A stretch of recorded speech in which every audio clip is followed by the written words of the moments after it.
Mesdames et messieurs, dans cette nouvelle capsule du docteur Jimmy, nous abordons la question de l'immigration des Africains vers l'Europe. C'est un sujet brûlant en ce moment, ça se bouscule. Tous les jeunes veulent partir du côté de l'Europe où se cacherait peut-être l'Eldorado, entre guillemets. Docteur Jimmy, vous êtes traditionnaliste, bonjour. Bonjour Hervé Molo.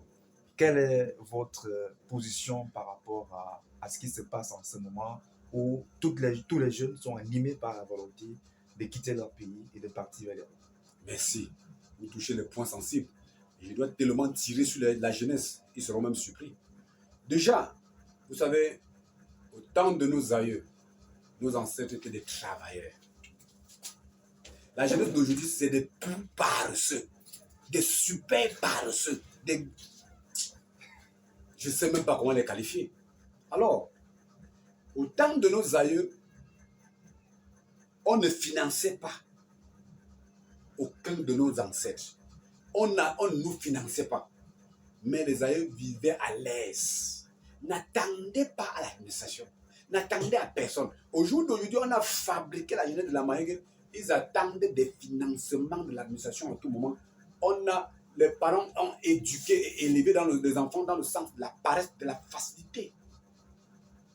Les jeunes sont devenus, on a envoyé les enfants à l'école, il faut qu'ils deviennent fonctionnaires, ils deviennent chef d'entreprise, ils deviennent ceci.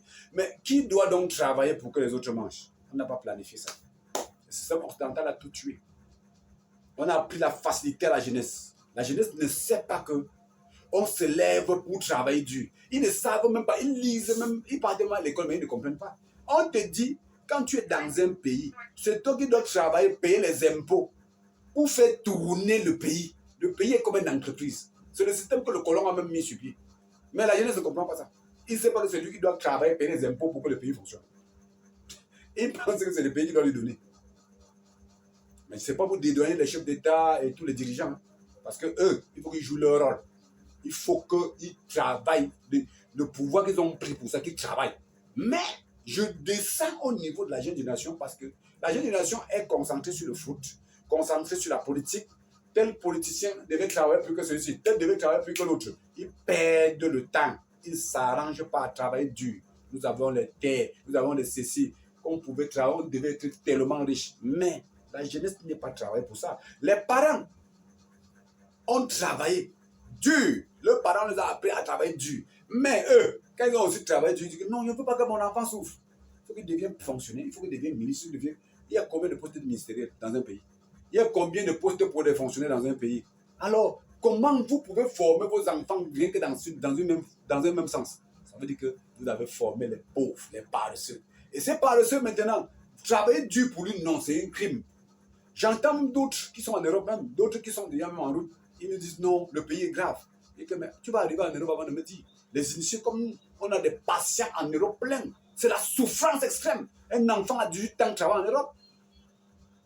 Il fréquente, il travaille. Mais les enfants ici, 30 ans, je suis étudiant, c'est les parents qui vont lui donner à manger. Dans quel monde?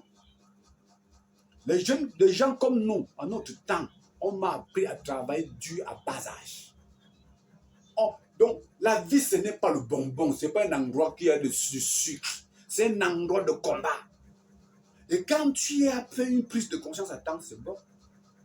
Quand tu pars en Occident, que je m'en vais là-bas pour avoir l'argent, tu vois quelqu'un qui quitte ici, pas en Occident, il s'occupe des vieilles blancs, de ceci, de cela. Non, la richesse, il y a la richesse ici, excessivement. Un jeune Africain qui a compris n'a pas le droit de se déplacer pour aller au front. Pour aller faire quoi?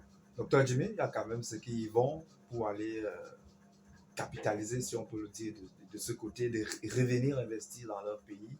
À cela, on utilise également le même discours. Mais j'utilise le même discours pour eux tous. Je dis pour eux tous, même celui qui capitalise, il vient là. J'utilise le même discours pour tous. Je suis même très dur même pour eux. Parce qu'ils capitalisent, ils ne savent même pas où investir. Nous voici, je suis un initié. Nous avons des plantes très efficaces pour guérir les gens. Dites-nous combien d'entre eux ont créé des centres de tests, d'analyse des plantes pour les toxicités, comme les Blancs nous imposent ça, alors que ce n'est même pas trop normal, pour valoriser nos plantes et mettre à la portée internationale. Il y a qui? Il n'y en a pas. Ils sont robotisés. Parce qu'ils arrivent, leurs problèmes, on les a appris les gains.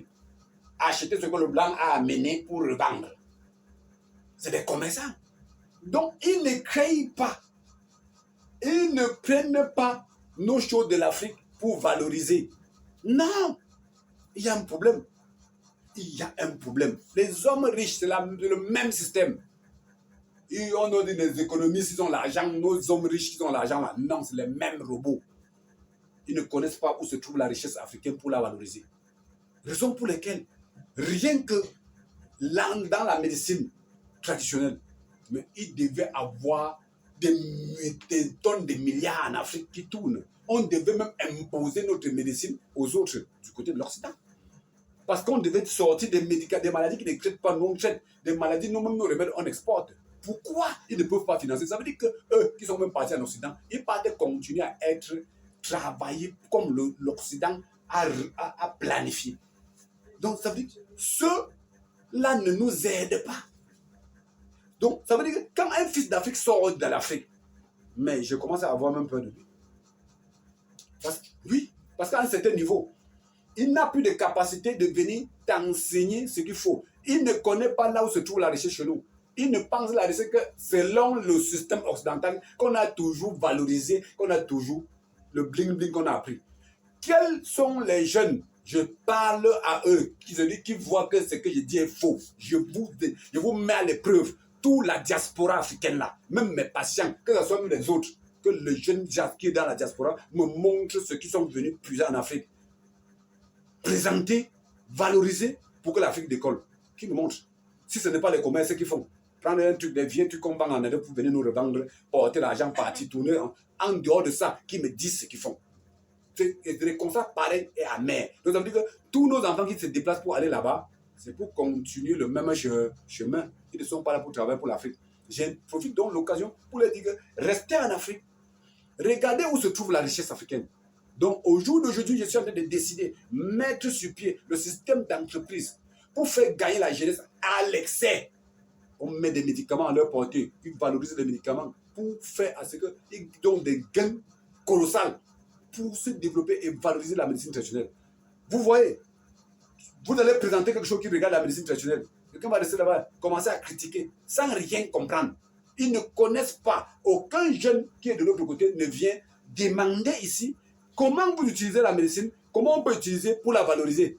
Nulle part. J'ai écrit mes livres. Certains jeunes sont venus. Ils ont voulu seulement plutôt m'utiliser avec les livres. Vous voyez qu'ils ne travaillent pas. Ils sont partis là-bas, on les apprend seulement sans savoir développer le continent. Docteur Dimi, on va sortir par des solutions puisque nous avons un Cameroun à construire, nous avons toute une Afrique à construire. Qu'est-ce que les traditionalistes proposent comme solution pour décourager cette jeunesse-là à emprunter le chemin de l'immigration?